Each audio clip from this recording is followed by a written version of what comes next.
Dumating na ang Pasko pero ako'y walang-wala pa. Wasak na ang alkansya kaya ako'y pigang-piga na magkaroon ng pakimkim. Alam mo kang di ata kaya. Nako inaanak si Ninong ay magtatago na. Tara di kayo, tayo ay magtaguan. Makahanap sa akin bibigyan 500 na halik kalakip ng aking kakulangan. Patawad muna nak si Ninong yun nahablutan ng puso. Kaya durog na durog, laging nakakahon parang utot na nakulog.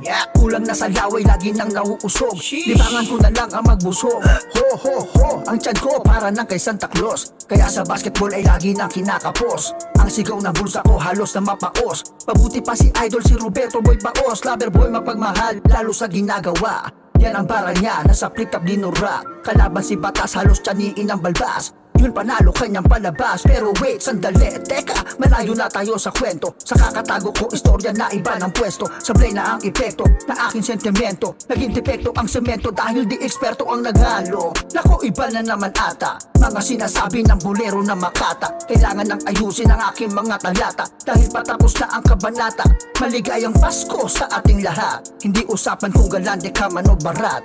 Importante lang naman tayo ay magmahalan. Magbigayan ng kapayapaan sa lahatan. Peace. Lahatan? Audio niya lah. Merry Christmas!